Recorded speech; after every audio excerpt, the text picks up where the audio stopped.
Hello, I'm Maxwell, and I help teach young men find purpose in life. Today, I want to talk about a practice that will improve your accountability when it comes to achieving the things that you want to do.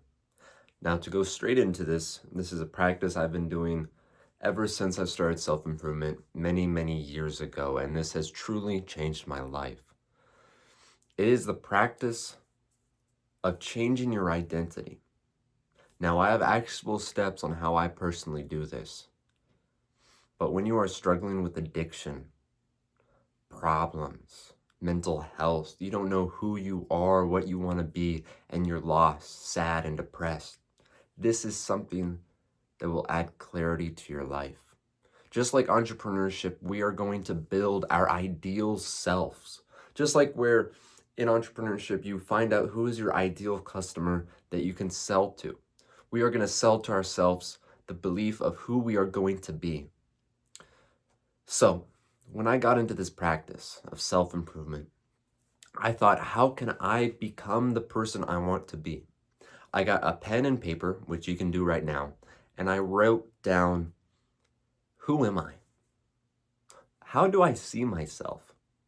Do I see myself as the guy who jerks off, that smokes, that vapes, that does drugs? Do I play video games? So I was 100% authentic on who do I see myself as? And frankly, it was kind of, rough being authentic. Seeing yourself as a pathetic loser that stays in, that wakes up whenever he wants, that goes to bed at 3 a.m. It's uncomfortable, but that is the right path to improvement, is understanding and accepting who you are right now. So then on the second page, I wrote down, who do I want to be? I wrote, I want to be strong. I want to be brave. I want this amount of money coming in. I got really creative.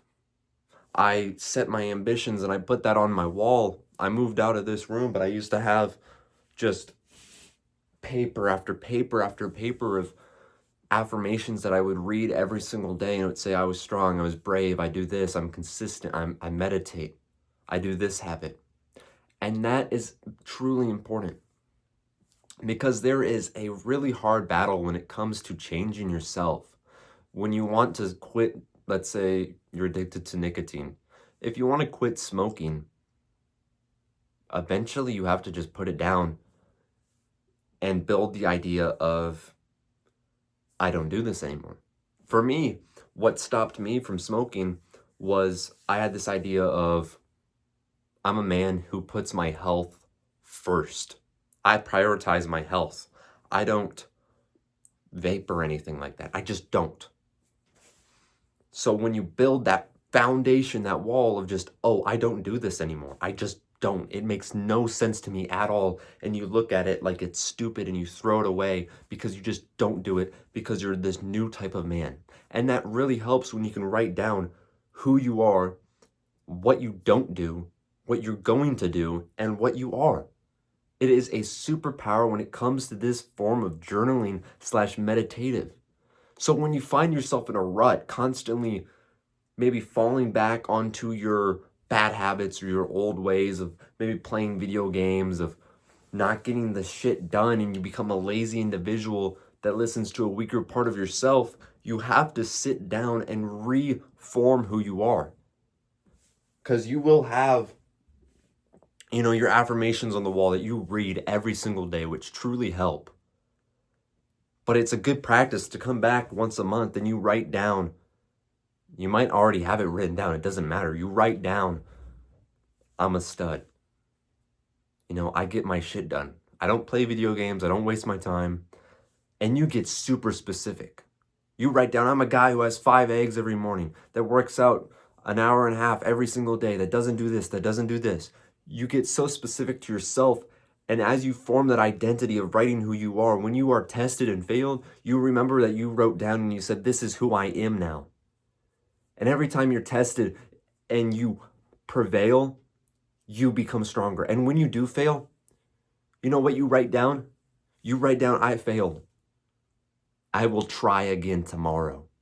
I will succeed again. Because when you can put your tangled thoughts onto a piece of paper in a linguistic way that you can understand and unknot your brain and put it onto paper that you can read, that is powerful. Sitting down and thinking of who you are, that is all that we become. Because maybe you don't have riches, maybe you don't have the physique, but you know how you start is with the delusion of changing who you are. Because I got fucking buff, I got, big muscles and shit. But you want to know something? I was once a super scrawny little kid, but I had the belief that I was going to get big and strong, that I'm an athlete, that I'm a man who puts my shit first when it comes to working out and improving myself. And then I built the reward after I changed my mind of how I saw myself. I used to be a bitchless man. And then I started believing that I got girls. And of course, I still had to do the hardships. It's not like I changed my mind and the world started throwing girls at me. But I opened something up and I changed who I was. And I got the reward of switching my mentality. A lot of this self-improvement game sure is build the muscles, build the fame, the physique, the money. But it's up here. Because this is what you have to improve. Because if you never changed your brain originally, you would still be the guy who wakes up and watches 7 hours of TV shows, that would jerk off 3 times a day. The man who was pathetic. The physique would have never came to you if you had that belief. You had to kill your old self and transform new. And that is so important. When it comes to a purpose and a direction that you have in life, you have to kill your old self so you can become a new person. If you were so focused on the gym for such a long time, constantly working out, that was all you had. But now you're so interested in entrepreneurship or motorcycles, or it just seems stupid and boring, and you have something else that coming into your life is you have to change and not be your old self, but sit down and think, how can I become the person who's going to succeed in this next layer of purpose? Because self-improvement's fun. I'll tell you that. It's fun, working out, improving ourselves. But it becomes where it's a mandatory minimum thing. And sure, we need to feed into it so it doesn't, catch up to us again, like, oh, we didn't work out for such a long time. And we need to maintain some of that. But when it comes to purpose and layer, like you become a new version of yourself and you pursue that thing like you already have it. If you want to become a boxer, you just change who you are and you become a boxer. Now, I'm going to end this video now because the heater's on and I don't want the audio to be all shitty. Again, I'm Maxwell. I help teach young men more purpose. I help teach young men find purpose in life. Please comment down below and I'll see you on the next one. Let me know if you want more videos when it comes to purpose and layers and shit like that.